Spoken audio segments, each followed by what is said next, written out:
En el capítulo 3 del libro de Lucas encontramos la predicación de Juan el Bautista, quien preparó el camino del Señor, predicando sobre el bautismo del arrepentimiento para el perdón de pecados.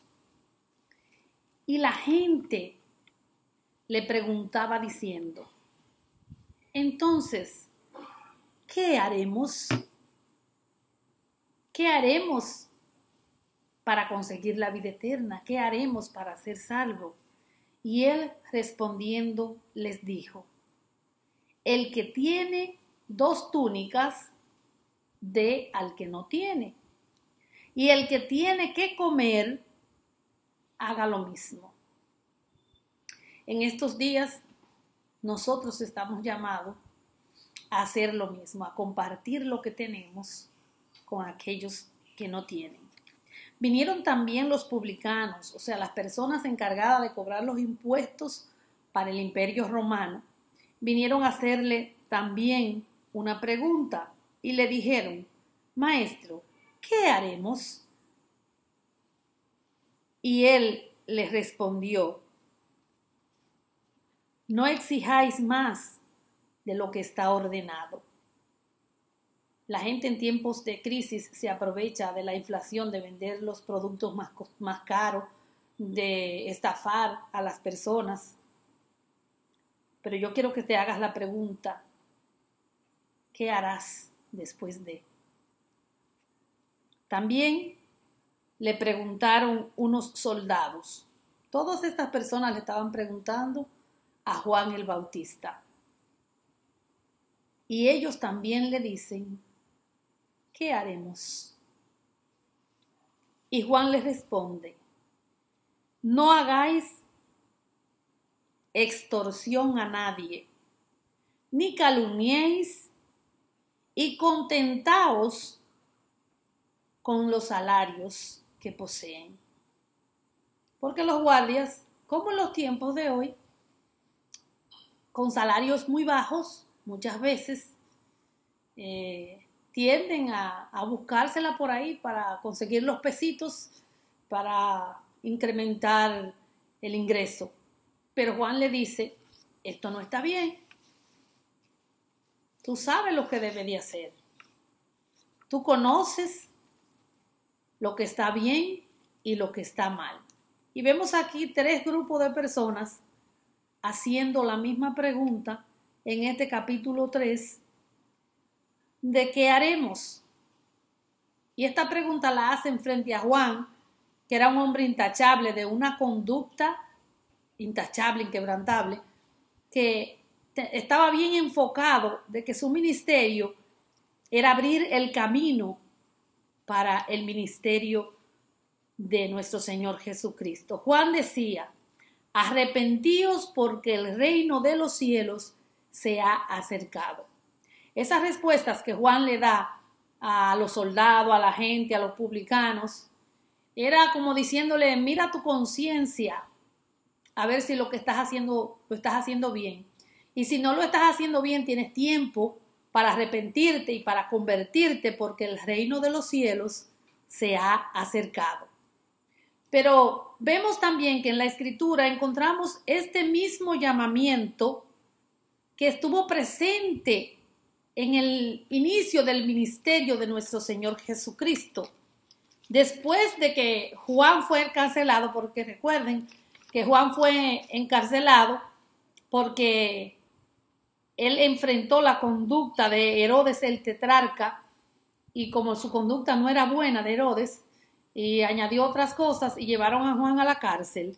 Y después de que Juan fue encarcelado, dice la Escritura en Marcos 1:15 que Jesús nos dice: el tiempo se ha cumplido y el reino de Dios se ha acercado. Arrepentidos y creed en el Evangelio. Nos está llamando el mismo llamamiento que hizo Juan, a arrepentirnos y convertirnos y a creer en el Evangelio. En Mateo 19:16 hay una historia de un joven rico que aparentemente estaba con todos los requisitos para entrar al reino de los cielos.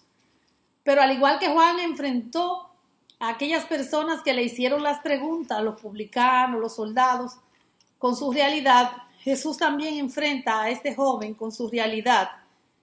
Dice que entonces vino uno y le dijo, maestro bueno. Y Jesús le dice, espérate, que aquí no hay ninguno bueno. Queriéndole decir y enfrentándolo con que aunque él guardara todos los mandamientos, él no era bueno, él necesitaba el arrepentimiento. Hacía buenas obras, pero le hacía falta algo. Y dice que este hombre vino y le dijo, maestro bueno, ¿qué bien haré para tener la vida eterna? ¿Qué bien haré? O sea, algo externo, darle cosas a los pobres. Vamos a ver lo que dice la Escritura. Y si quieres entrar en la vida, le dice Jesús, guarda los mandamientos. Y él le dijo, ¿cuáles son esos mandamientos? Porque a mí me interesa ser salvo, a mí me interesa entrar en el reino de los cielos. Y Jesús le dijo, no matarás, no adulterarás, no hurtarás, no dirás falso testimonio, honra a tu padre y a tu madre, y amarás a tu prójimo como a ti mismo. Y vea que son cosas que suenan fuertes el poder hacerla y guardarla. Pero el joven rico le dijo, todo lo he guardado desde mi juventud. O sea, yo estoy completo, Señor. ¿Qué me hace falta? Le dice él. Después de que yo he guardado todos los mandamientos, yo pienso que estoy completo, pero el mismo joven le dice, ¿qué más me hace falta? Jesús le dice, vende lo que tiene y dalo a los pobres. Y cuando Jesús le dijo esto, porque el Señor nos enfrenta con nuestras verdades, dice que el muchacho se fue, el joven, y se fue muy triste, porque era muy rico y tenía muchas posiciones. Y al tocarle ese puntito que era tan sensible para él, decidió irse y no buscar en verdad la vida eterna. De igual manera, los judíos en el día de Pentecostés, ¿recuerdan ese día del Pentecostés? En respuesta al primer sermón del apóstol Pedro, acuérdense de ese sermón de Pedro, se sintieron conmovidos por la palabra que el apóstol hablaba, sintieron que le estaba enfrentando la palabra a sus propias vidas, y también ellos dicen, varones, hermanos, refiriéndose a los apóstoles, ¿qué haremos? Oiga, esta pregunta se repite muchas veces cuando se trata del arrepentimiento y el perdón de pecados, porque somos confrontados. ¿Qué haremos? Repiten ellos. Y Pedro le dijo, arrepentíos, bautícese cada uno de vosotros en el nombre de Jesucristo para perdón de pecados y recibiréis el don del Espíritu Santo. Recuerden que después de la ascensión de nuestro Señor Jesucristo al cielo, Él nos dijo que no nos dejaba huérfanos, que nos dejaba el Espíritu Santo para que estuviese con nosotros y en nosotros todos los días de nuestras vidas hasta el fin. Y que nos convenía que Él se fuera para que el Espíritu Santo estuviese con nosotros, porque estaría en todos los lugares al mismo tiempo. Entonces Él le dice, arrepiéntanse y también van a recibir el don del Espíritu Santo. En el libro de los Hechos, capítulo 3, encontramos un relato muy particular de un hombre que era cojo de nacimiento, o sea, tullido, inválido de nacimiento, y era traído cada día a la puerta del templo llamado La Hermosa. ¿Saben para qué? Para que pidiese limosna. Asimismo, muchas personas utilizan familiares, amigos que tienen condiciones físicas para hacerse de dinero a través de ello. Y es triste y es lamentable, porque estas personas necesitan de la compasión y la misericordia de aquellos que les rodean para que su situación no sea tan difícil.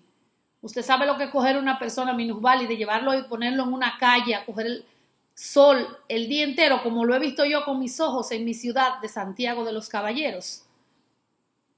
Es penoso, es triste, pero esta es la realidad que estamos viviendo. Y dice que este hombre era llevado a la puerta de la hermosa para que pidiese limosna y que lo hacía cada día frente al templo.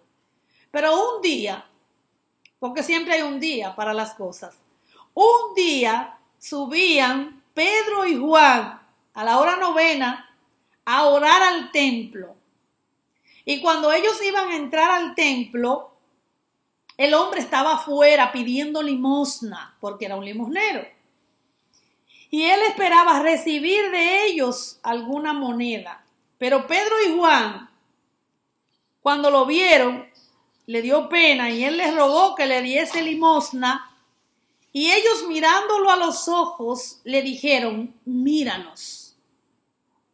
Ellos querían captar la atención de aquel hombre que estaba en miseria porque estaba pidiendo limosna. Y le dieron, míranos, le dijeron.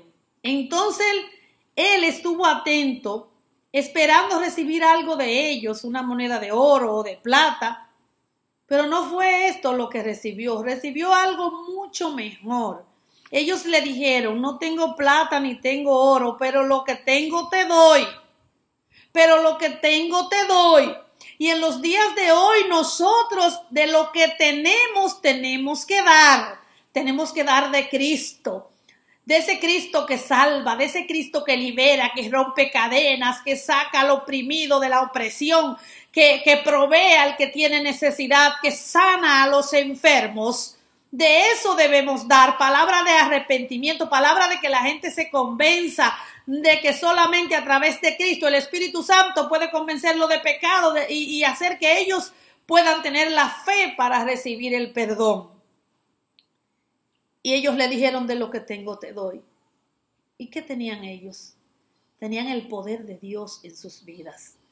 Y le dijeron, sabiendo que en el nombre de Cristo aquel hombre podía ser sano, ellos le dijeron, levántate y anda. ¿Y saben lo que pasó allí? Que aquel hombre que dice la Escritura que de nacimiento era minusválido, era tullido, se paró y anduvo. Y no solamente se paró y anduvo con ellos, sino que entró al templo, porque recuerden que ellos iban a orar al templo. Y allí comenzó a saltar, a brincar y a adorar a aquel que le había hecho libre. Adorar al que lo libertó de tantos años de humillación, de que otros lo llevaran a pedir limosna para también participar de lo que él recogía. Cuando Cristo llega al corazón de una vida, hay gozo, hay regocijo, hay fiesta, alabado sea el Señor. Y la persona tiene un cambio de actitud. Y todo el pueblo le vio andar y alabar a Dios, dice el verso 9 de este capítulo 3. Y esa gente que estaban presentes, estaban llenos de asombro de ver que aquel hombre, que era de nacimiento, que tenía esta condición, había sido libre en el nombre de Jesús.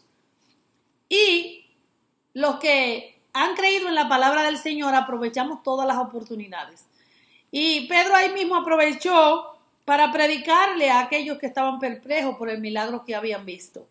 Y les dijo, arrepentíos y convertíos para que sean borrados vuestros pecados, para que vengan de la presencia del Señor tiempos de refrigerio. Hechos 3:19. Arrepentíos y convertíos. Es necesario el arrepentimiento, hermanos. Es necesario la conversión.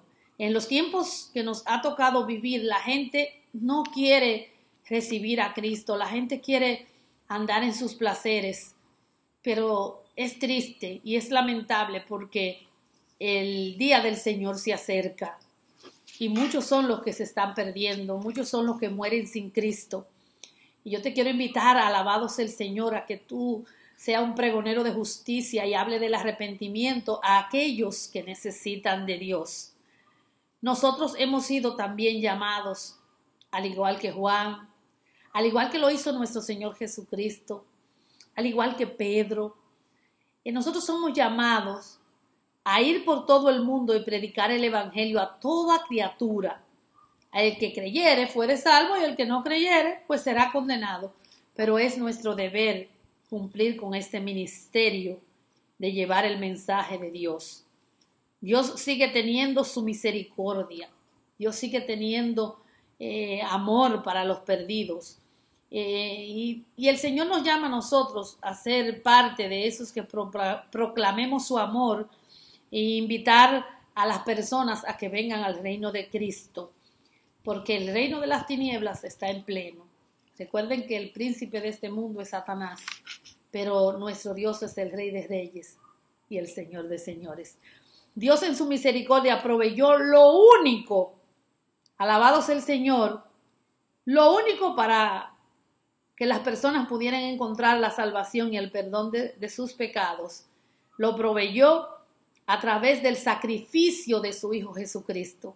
Toda esa pregunta de qué haremos, cómo lo haremos, están contestadas en el sacrificio de su amado Hijo Jesucristo, quien vino a este mundo a entregar su vida por nosotros y hacernos libres de nuestra condición pecaminosa a través de la fe y el arrepentimiento. Jesús murió por todos, por toda la humanidad murió Jesús. Pero hay una cosa, hay un detalle, que cada persona tiene que creer en Cristo y arrepentirse y tener fe para ser salvo individualmente. Porque aquí no heredamos la salvación es individual. Y si debemos de tener fe y si debemos de arrepentirnos, ¿qué es la fe entonces para aquellos que no conocen de la palabra? La fe viene del término pistis o pisteo, que significa creer. La fe es la certeza de lo que se espera y la convicción de lo que no se ve. Hoy día la gente no quiere creer en Cristo porque dicen yo no lo he visto. ¿De dónde ustedes sacan eso? Pues lo sacamos de la Biblia, la Escritura, y tenemos el Espíritu Santo con nosotros que da testimonio de la palabra, alabado sea el Señor. Y que es necesario que no por vista, es por fe para agradar a nuestro Señor Jesucristo. La fe es la que hace que el hombre reaccione y que el hombre se arrepienta. Pero ¿por dónde viene? Por el oír la palabra de Dios. Juan 3:15, para que todo aquel que en él cree no se pierda, mas tenga vida eterna. Tenemos que predicar. Tú tienes que oír para que pueda crecer tu fe. Esta fe de la que te estoy hablando tiene 3 componentes. El número 1 es el conocimiento o la noticia. Recuerden que el evangelio es la buena nueva de salvación. Entonces es el conocimiento de esta buena nueva de salvación que llega al hombre por el oír la palabra de Dios. Número 2 es la confianza o la fiducia, que es una actitud de seguridad de que Dios nos llama y es capaz de darnos la salvación. Porque solamente a través de Jesucristo somos salvos. No hay otro nombre dado a los hombres en el cual podemos ser salvos, solamente en Jesucristo. Y el tercer componente es la aceptación o la asexia, que es la capacidad de aceptar el don divino y obedecer de manera natural a la palabra de Dios.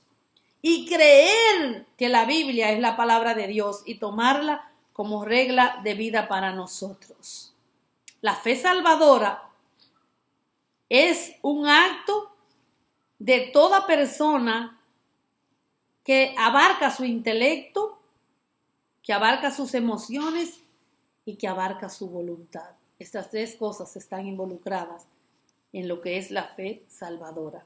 Jesús le dijo y le dio mucha importancia a la fe y al arrepentimiento, porque solamente podemos ser salvos a través de Jesús, arrepintiendo de nuestros pecados y teniendo fe en nuestro Señor Jesucristo. Hebreos 11:1 dice, es pues la fe la certeza de lo que se espera y la convicción de lo que no se ve. La fe tiene que ver con la relación de las personas hacia Dios.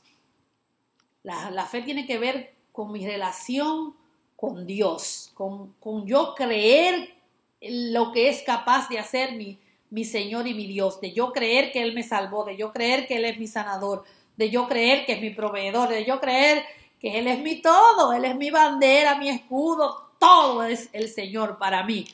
Entonces, el arrepentimiento del que tanto hacemos mención en esta prédica habla de la actitud del hombre hacia el pecado, mientras que la fe es hacia Dios. El arrepentimiento hacia el pecado es sentir ese dolor por haber hecho las cosas malas. Es que yo reconozca, mira, yo como le dijo Juan, bueno, si tú estás cobrando de más, no extorsiones a la gente. También Jesús se lo dijo a Zaqueo, devuelve haz lo que tienes que hacer. Entonces, el arrepentimiento es yo saber que hice lo malo y que debo de cambiar esa manera de proceder. Debo restituir hasta donde me sea posible a quien yo dañé. Un pasaje muy precioso que me relaciona un poco la restitución es cuando David mandó a llamar a Mefiboset porque le había dado una palabra a su amigo y dijo, me acordé de mi amigo Jonatán, no queda algún pariente de él para hacer misericordia. Y le dijeron, por allá hay un lisiado, uno que está tirado por allá, y él le dice, búsquenlo porque quiero hacer misericordia con él.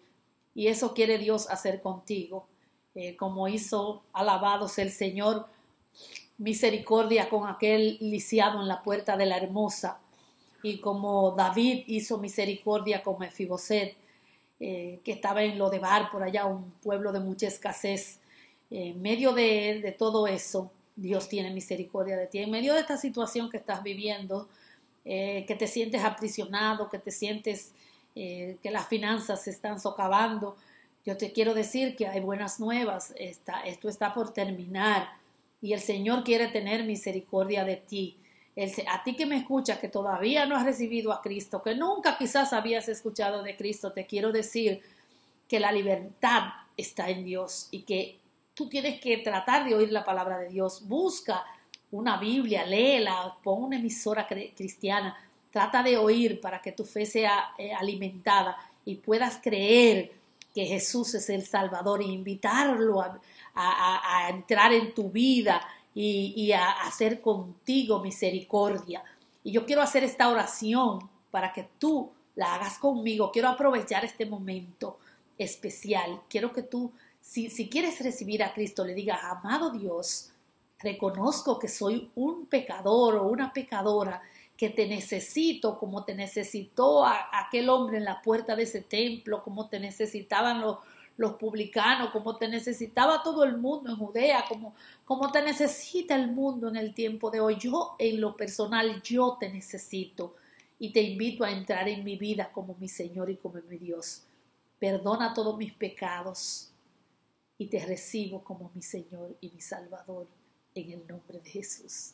Es hermoso poder guiarte en esta dirección, porque también así yo estoy haciendo mi parte y de ir y predicar el Evangelio, y esto nos llena de gozo. En conclusión, la mayoría de las personas creen que para entrar en la vida eterna hay que hacer cosas buenas, cosas terrenales. Bueno, Juan enfrentó a la gente, Jesús la enfrentó con sus cosas internas, pero en realidad lo que buscaban era que las personas entendieran que el plan de salvación es a través de Cristo. La Biblia dice que no es por obra, que no es por muchas cosas que hagamos. En el libro de Efesios capítulo 2 versos 8 y 9 nos dice, porque por gracia sois salvos, por medio de la fe, y esto no de vosotros, sino que es don de Dios. A Él le plujo darnos la salvación por su gracia, no por obras, para que nadie se gloríe. Y yo te quiero plantear la pregunta que se plantearon mucha gente en la historia que te he narrado en esta hora. ¿Qué haremos? Y si estás solo, te digo, ¿qué haré? ¿Qué harás tú? ¿Qué posición vas a tomar? Tener fe y creer en Cristo Jesús como nuestro Salvador y dar fruto digno de arrepentimiento es la respuesta ¿A qué haremos? ¿Qué haremos? Confiar en el Señor. ¿Qué haremos? Descansar en el Señor. ¿Qué haremos? Estar en paz. Esperar que cada día, dice la Biblia, traerá su propio afán. Y reconocer que la Escritura dice que el gozo que el Señor nos da, el mundo no nos lo puede quitar, porque Él no fue que nos lo dio, nos lo ha dado el Señor. Gozaos en el Señor. Recibe fortaleza en la fe, porque tiempos mejores el Señor tiene para ti. Que Dios te bendiga y que Dios te guarde.